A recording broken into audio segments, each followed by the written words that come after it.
folks. We've got another installment of the life of actor Jim Varney. I'm going to be reading two chapters. One's semi-long and then one's real short, so I'm going to get through it too. This is part 10. If you're if you find it and then you want to hear the rest of it, just go back to the other videos and then you can see it. But we're going to be starting on chapter 14. This is probably going to be a fun one too for all the Ernest fans, because this is Ernest in the movies. It's gotten to chapter 14 before we got him really into the movies. So, all right, folks. In the summer of 1986, Ernest fans around the country rejoiced when it was announced that a movie called Ernest Goes to Camp would be released the following spring. Nashville residents were soon reading in the local newspapers about Disney representatives scouting the area for locations. That fall, the camp movie crew descended on the small town of Dixon, Tennessee, to start shooting at the Montgomery Bell State Park, which would serve as Camp Kakaki in the movie. The crew consisted of many of the same people who had filmed the Ernest commercials, in addition to others recruited from the area. Jim brought his mother down from Lexington to visit the set. She was impressed with the whole production and enjoyed meeting and getting her picture taken with Iron Eyes Cody, the actor famous for playing Native Americans, although he was actually of Italian descent. That's funny. Many of the boys playing campers were acting for the first time. Most were local kids who enjoyed the opportunity to work with someone they had grown up watching on TV commercials. They soon grew comfortable enough with Jim to have a little fun with him on the set. There were around 26 Ernest outfits in wardrobe, enough to endure the many pratfalls in the script. Early one morning, a bunch of the boys decided to dress up in the costumes and surprise Jim as he walked up the road to the set. Jim admitted that he had to question if he was really awake when he saw the few dozen smiling mini Ernests. The plot of Camp involves Ernest working as a maintenance man at a summer camp. His dream to be a camp counselor is soon answered when the camp director assigns him to look after a group of juvenile delinquents sent from a youth detention center. As one of the few adults who treats the juveniles with respect, Ernest is eventually able to win them over when an evil mining company manipulates the owner of the camp property to sign away the land. Ernest and the boys team up to help by constructing clever weapons, including parachuting snapping turtles. They successfully destroy the camp's equipment and save the camp. One major decision. Oh, I got people already. It is the importance of being Ernest. The life of actor Jim Varney. So we're reading about Ernest. Ernest P. Worrell. All right.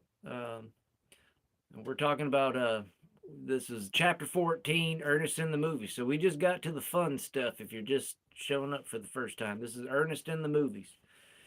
His first movie is Ernest Goes to Camp. All right. So the plot of Camp involves Ernest. Oh, I just did that one. Okay. One major decision John Cherry had to confront with the film was the way in which Vern's character would be portrayed. The commercials were always seen through Vern's point of view, but that shooting style wouldn't be too practical for the big screen. This meant that the only way to include Vern would be to reveal him on the other side of the camera, but showing Vern, even partially, after so long could blow the perception of him that Ernest fans had built up throughout the years. Ultimately, it was decided not to show Vern, but Ernest did manage to bring his name up on occasion. In a campfire scene, for example, Ernest mentions his friend Vernon, when recalling a version of the classic hook killer story mentioned in another summer camp movie, the Bill Murray hit Meatballs. Even though Vern didn't make it into the movie, audiences were sure to recognize well known faces that John Cherry cast opposite Jim. John Vernon, who portrayed Dean Wormer in Animal House, played a merciless construction boss, and Gaylord Sartain signed on as Camp Chef Jake. Sartain, a consistently underrated actor, had excelled in comedic and dramatic roles. From Francis Ford Coppola's film The Outsiders to the popular TV series The Dukes of Hazzard and Hee Haw, Sartain displayed enormous range. In camp, Sartain's knack for comedy is on full display. His character spends much of the time in the camp's kitchen perfecting a dish he dubs eggs erroneous. The sight of the foamy green concoction leaves one to believe that its ingredients are more erroneous than egg. Every time he thinks of a new way to improve the recipe, his eyes dart back and forth like pinballs.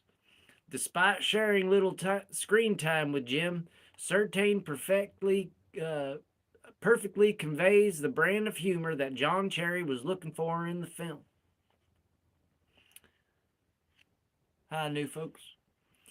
The writers retained many of the physical elements that were strongly identified with Ernest's appeal. Whether he was falling out of a school bus, smashing his face into a lunch tray, getting body slammed by a vending machine, attacked by his homemade outdoor grill, or beaten up by ex-NFL great Lyle Alzado, Jim endured more than his fair share of stunts. Alzado was expertly cast as a construction worker with a bad disposition. Jim filled his entire fight scene with Alzado without the assistance of a stuntman to ensure the close-ups would look authentic. Jim was holding up fine until Alzado, not realizing Jim was right behind him, swung his arm back and smashed Jim right in the nose. Jim later revealed, "The loud crack you hear on the soundtrack wasn't added later." Jim was luckier than many of the quarterbacks Alzado had faced in his football career, as he was miraculously able to walk away uninjured after the encounter. That is a big fella, if you remember that movie. It's a big, scary fella. Although no one considered Ernest anything approaching a complex character, the movie did allow writers an opportunity to give Ernest more substance than they had been portrayed in the commercials. In a scene where Ernest is falling down in the dumps, he sings a song to himself called "Gee, I'm Glad It's Raining." The lyrics reveal the more sensitive side of the character that rarely surfaced in the flurry of his constant foolishness. The song remains a favorite of many Ernest fans and often used today in internet tribute videos to Jim. Being a Disney movie, Ernest Goes to Camp was aimed at 8 to 14-year-old audience. Jim had previously spoken of Ernest's characteristics as being like that of an 8-year-old. It was true in many ways. Ernest and Vern's relationship resembled the one between comic strip character Dennis the Menace and neighbor Mr. Wilson. Dennis, who was written to be around 8, was always wandering around his neighbor's house uninvited. His intrusions, although well-meaning, were often invasive and occasionally destructive. Ernest had the same childlike energy and curiosity, and while not as cute as Dennis, he endured himself an audience in the same way. Let me wet my whistle. Ernest Goes to Camp not only allowed Jim to display his slapstick abilities on the big screen, he proved that the character could carry an entire movie. Earlier, he wasn't so sure it could be done. He had eventually told the Atlanta Journal-Constitution in October 1985 that he never would portray Ernest in a movie. "Could you watch 2 hours of Gomer Pyle?" he said. Perhaps it was the partnership offer from a studio with a name like Disney and the lucrative terms that changed his mind. I would imagine. It was never a question of Jim's acting ability, but more about how he could make the character work in a different medium. While Ernest had appeared in Dr. Otto, it had only been a cameo. Along with the writers, Cherry deserves much of the credit for taking the elements that made Ernest work in commercials and translating them successfully to the big screen with Camp. Directing a feature film for Disney was a big leap for Cherry, and he proved that he was up to the challenge. In a 2005 interview for the Tennessean, Cherry recalled the pressure. It took 5 weeks to shoot, he said of the movie. It terrified me, and it never ceased to terrify me. Cherry's many talents complemented Jim's. He had studied at Florida's Ringling Art School, now the Ringling College of Art and Design. His artistic skill included proficiency with painting in oil and watercolor. For camp, he created storyboards for Jim that demonstrated how Ernest's actions were to play out in a scene. Jim compared Cherry's artistic talents to those of director Terry Gilliam, a member of Monty Python and creator of their imaginative and often surreal animation. As Jim was preparing to take Ernest to movie screens, a video of one of his Las Vegas shows from the previous year was set to air on Nashville's Community Access Channel. Jim Varney, live in Las Vegas, was supposed to be on multiple times to allow local fans to see another side of Jim.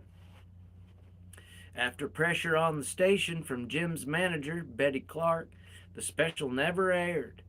She claimed that her concerns were related to the inferior quality of the tape itself and not over any material in the act. In a newspaper story concerning the canceled airings in the Tennessean, Jim let his feelings be known. He said Clark's apprehension related more to Ernest's image and the overall relationships with clients such as Purity Dairies. He told the reporter that he had been doing Ernest for 6 years and was looking to grow. It would be bad to stay in one character for too long, he added. Perhaps he summed up his frustration most accurately when responding to a statement made in the article by a channel's program director. The director said he didn't know who owned Jim Varney. Jim responded bluntly, "I'm beginning to wonder that myself." As upset as Jim seemed during the whole episode, he had to realize that the local airing of a small-time video shot by a cameraman hired by Jim and comedian Mike Price would hardly lead to being contacted by agents or studio executives for a starring role in the next Hollywood blockbuster. His frustration probably centered more on his intense desire for the public to see another side of him. Yet, as much as Jim wanted to expand, he still wasn't willing to give up Ernest to pursue other opportunities. It was hard to walk away from the fame and large paychecks. He had already played the part of the struggling actor-comedian in New York and Los Angeles. He was closing in on 40 and probably didn't feel like going through those challenges for a second round. He loved his comfortable existence living outside of Nashville, a city that continued to bring him more consistent work than anywhere else he had ever lived. As demanding as the commercials and public appearances could be, Jim was well aware of how fortunate he was to play Ernest. "Where else could you get paid to chainsaw a turkey?" he asked a writer from Louisville Courier-Journal. In the Nashville Banner article, which ran the day before Camp hit theaters, Jim said, "I've always been afraid of that typecasting with this character. I'm taking a real gamble with this film, but it would be silly of me not to take advantage of the offer when it's made. And Broadway's not exactly beating down my door." It was obvious to Jim to play Ernest in a Disney movie that could take his identity with the character to a whole new level. Ernest Goes to Camp was released on May 22nd, 1987. Jim thought that the late spring release, kids could see it before heading off to summer camp. On the film's opening day, a Hollywood-esque red carpet premiere was held in Nashville. Jim arrived in a tuxedo, sporting a black satin baseball cap. It was an ensemble that only someone like Ernest or perhaps Randy Quaid's Cousin Eddie character from the National Lampoon Vacation movies would find fashionable. Many media outlets, including Entertainment Tonight, showed up to interview Jim and John Cherry. It was the first time a movie had been made based entirely on a character who had originated in TV commercials. I mean, that's an accomplishment, you know?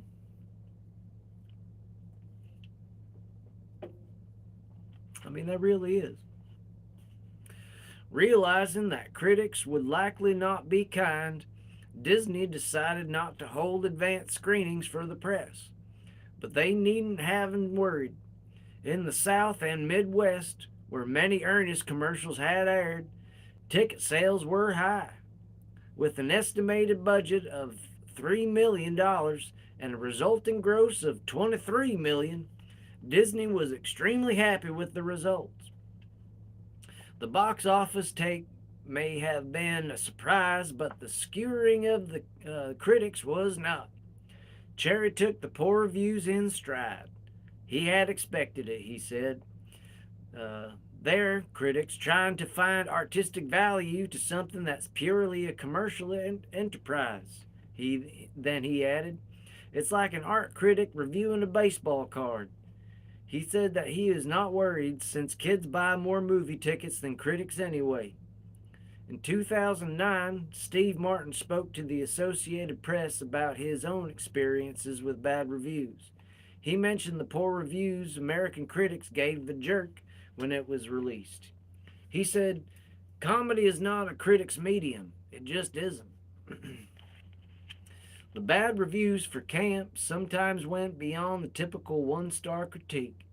One critic took his bashing so far as to say that Jim Varney was a grotesque figure.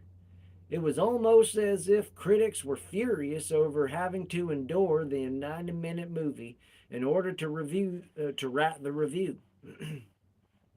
Funny enough, some radio ads promoting the movie had humorously claimed it might be the least important 90 minutes of your life. At least the critics had been given fair warning. Jim spent the week following the movie's release as a guest on the new Hollywood Squares game show.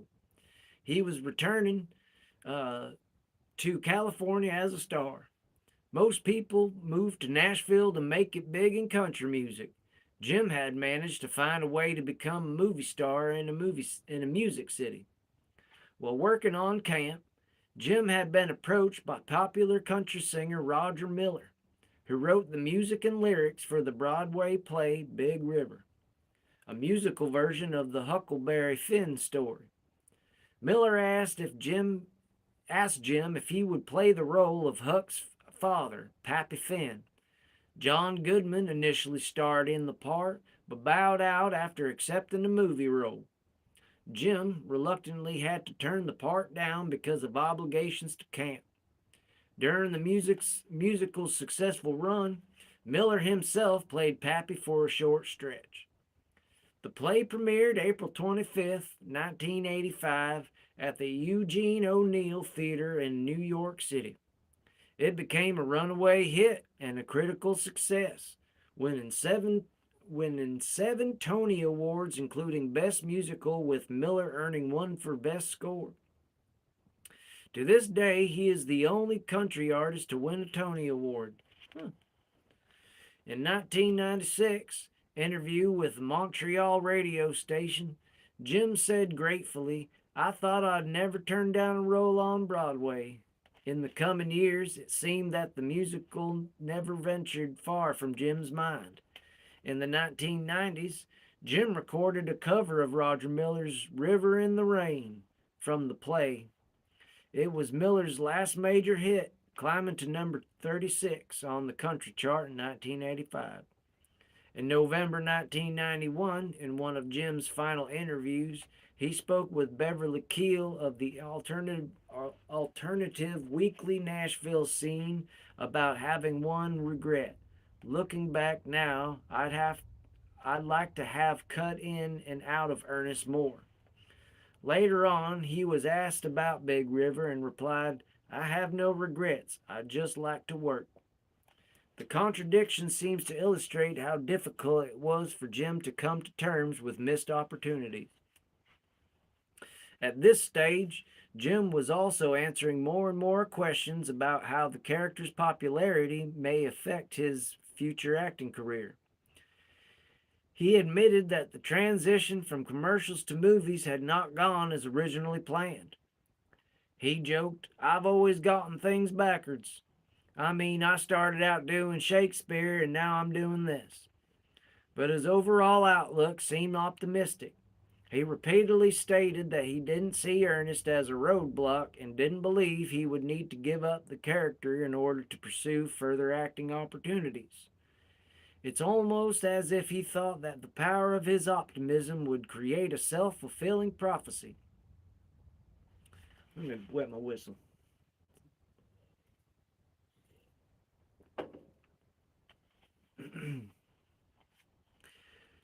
He often reminded reporters how Robin Williams, his former comedian store alum, had broken away from his zany Mort character to find serious movie roles. Jim may have been short-sighted when comparing himself to Williams, who had given up Mort years before being cast in serious roles, a few of which earned him Academy Award nominations. Another actor Jim mentioned when discussing typecasting was Art Carney.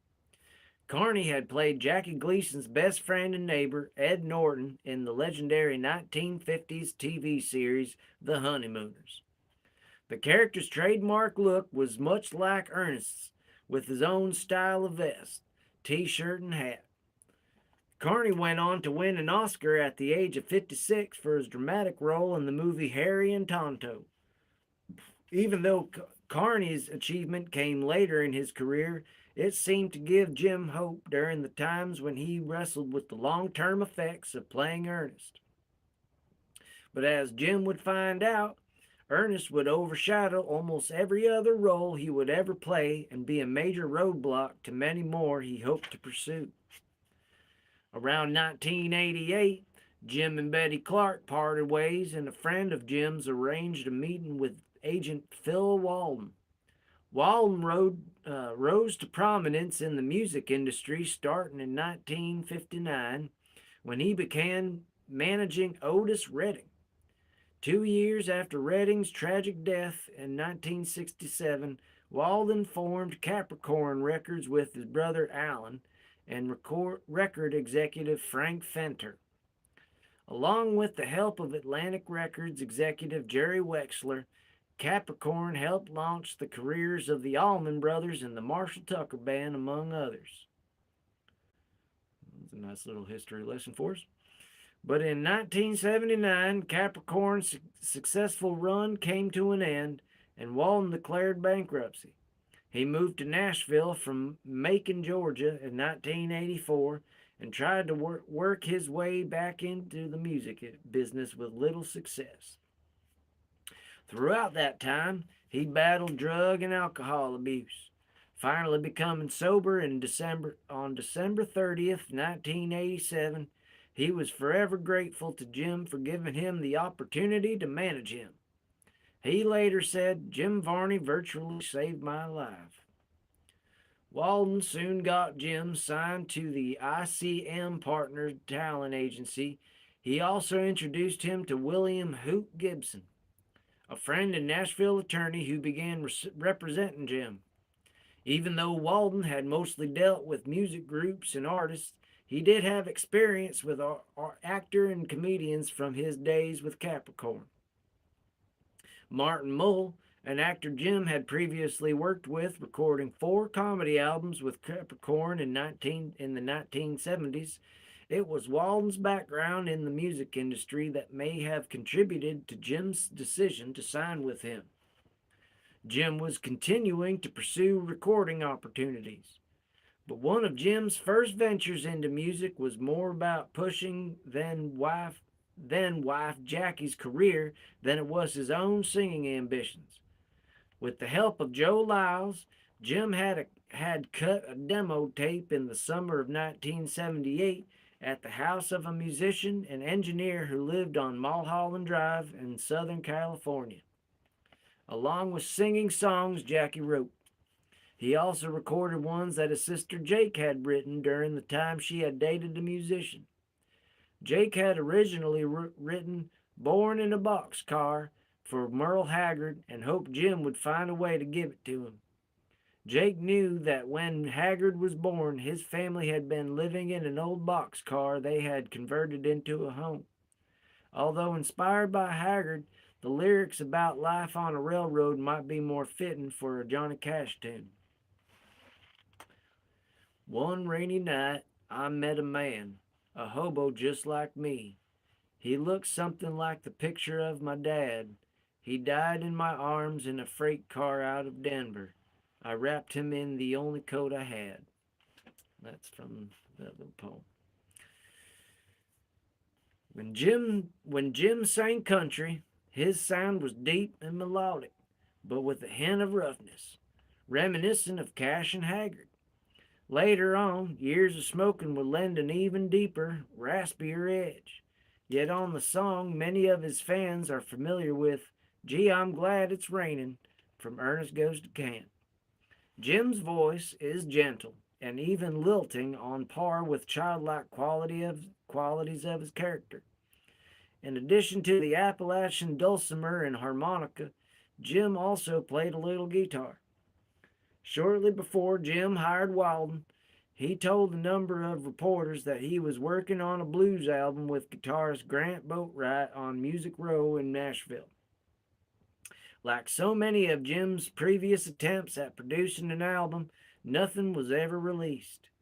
He had even hoped to record a duet with music legend Neil Young, an old friend of Boatwright's, but a collaboration on Young's song The Ways of Love never materialized.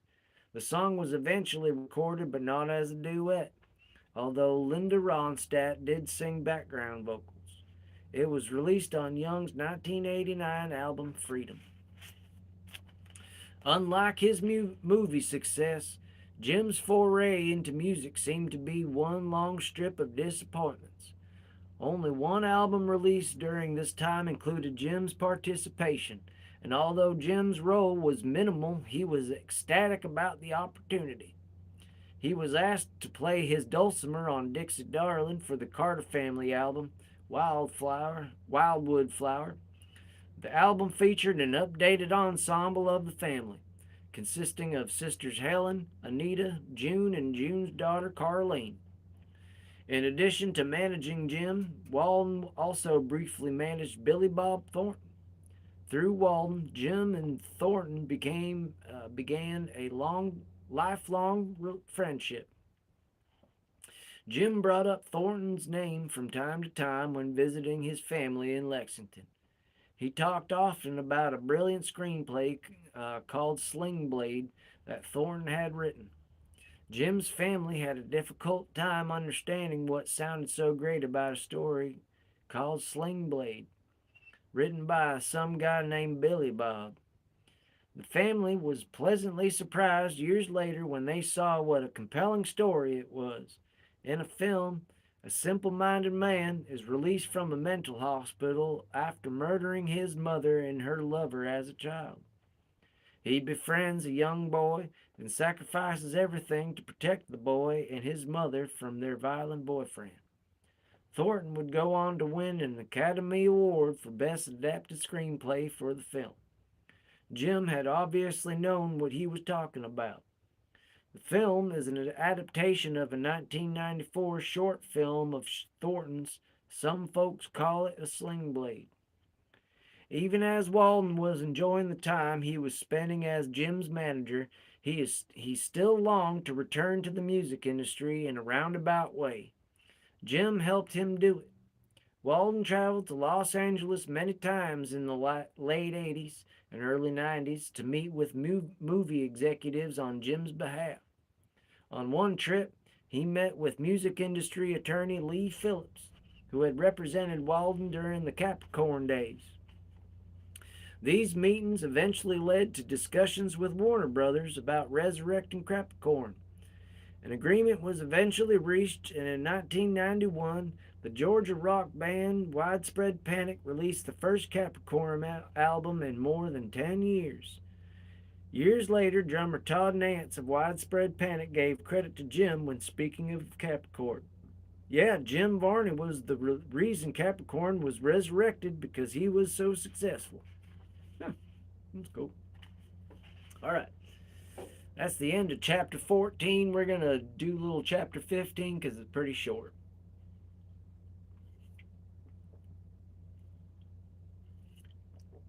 There's nobody here currently, but we've had some visitors. It's been pretty cool. All right, this is chapter 15.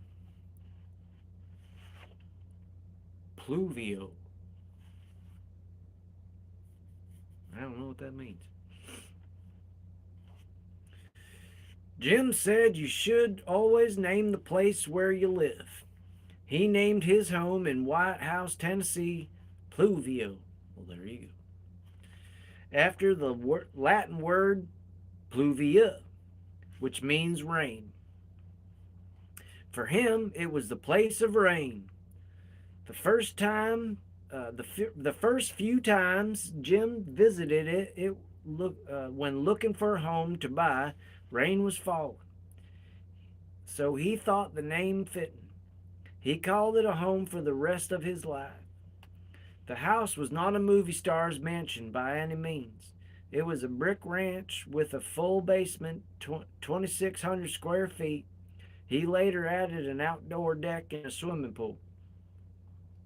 It was surrounded by about 10 acres with a creek running through. Deer, pheasant, and wild turkeys roamed the grounds.